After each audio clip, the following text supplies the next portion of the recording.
evolution of sound. Beep beep. Topic of discussion.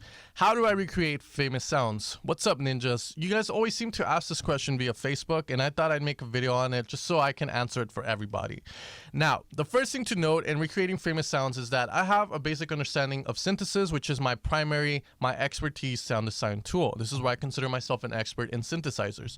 Now, sound design is a very broad term because if I say I'm an expert at sound design, then that means I know how to do Foley, I know how to record audio files and manipulate them, which I do, but it's not my area of expertise.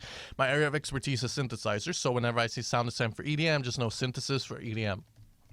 The next thing is I know that the various different types of synthesis there is, and I know the various different types of sounds I can get with each one. So pretty much to say I have a very plucky sound that sounds a certain way, I'm like, okay, I know this is this type of sound, FM or subtractive, and I know which one to use and in what way. That's the next step. The next step is knowing which type of synthesis to use. The next step is knowing which synthesizer to use. Now, the cool thing about synthesizer today, is that Spire, Serum, Massive have a little bit of everything. They have FM, AM capabilities, they have subtractive and all that cool stuff, wavetable.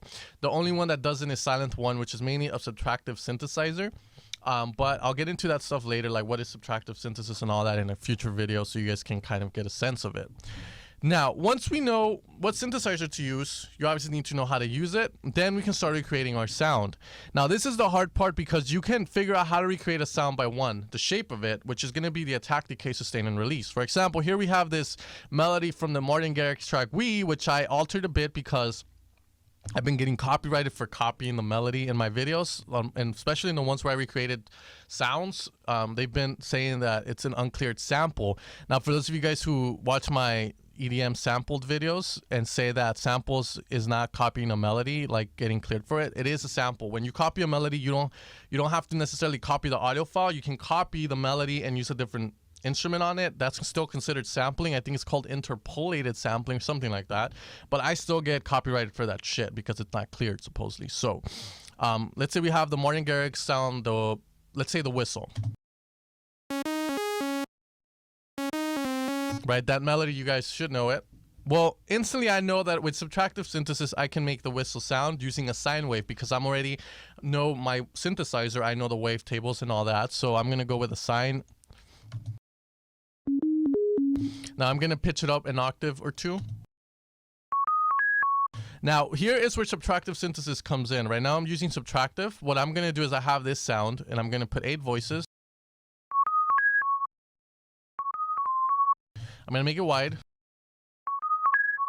Now it's starting to sound more like a whistle, but the way whistles work, if you were to whistle, it has an attack to it. You study the sound of the whistle, and if you know your ADSR, which is one of the tools, one of the basic understandings of synthesis, then you can kind of pinpoint, okay, there's some sort of attack to a whistle. And then there's a little bit of release to it as well.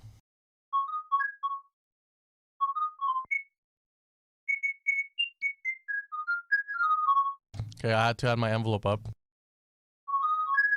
Now let's put a filter in this, open it up, and we're going to add a little bit of attack to shape it with the filter. Now, subtractive synthesis is called subtractive because we start off with a sound like a wah, and then we shape it into what we want to.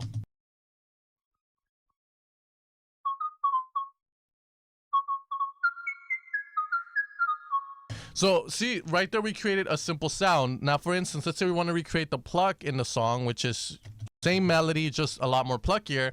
Then that's where I know, okay, what kind of sound creates that? So I know there's 2 possibilities I can go. I can go the route of using a square wave because it has that texture, especially when it's played with a filter. And this is just known because I've been making sounds for a while already.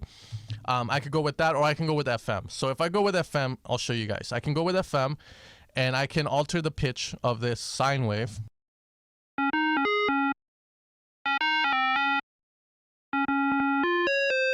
And then now subtractive synthesis comes into play where we shape it.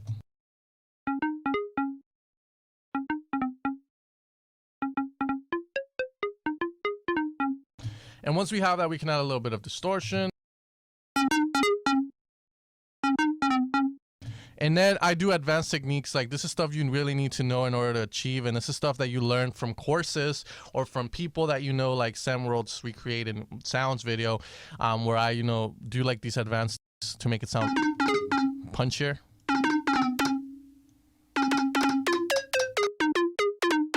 as you guys can see there.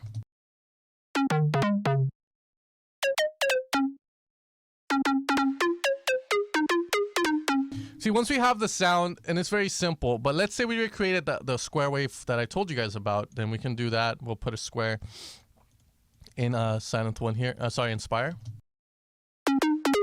And you can see it's kind of the same exact sound. But again, two possibilities that I could do this with because I already know my tools. I know my synthesizers. I've been doing synthesis for a while. And the cool thing about this is, you know, once you know your synthesizers, then it's I want to say like any sound is possible.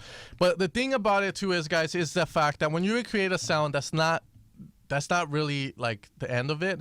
A lot of the times these artists make the sounds, they use presets and whatnot, let's say, and they send it out to a mixing or mastering engineer where they shape the sound even more, maybe by adding more saturation, more distortion, whatnot, and that's when it gets very complicated. So it's very hard to recreate famous sounds. That's why sometimes I recreate sounds, they don't sound exactly identical, but they sound very close. And I think the key thing about this is to make them sound close. But this is how I go in recreating famous sounds, guys. Very, very simple, as you guys saw. Basic sound design. Know your tools, and then the techniques portion is just going to be you practicing in your respective synthesizer. Now, guys, I'm going to be releasing a course soon for Sylenth1 called Sylenth1 Secrets. I've been doing the free sound design course for Sylenth1 on my YouTube if you guys want to check it out. It goes from explaining all of Sylenth1. I'm going to finish it today, and then we're going to do basic sound design in it.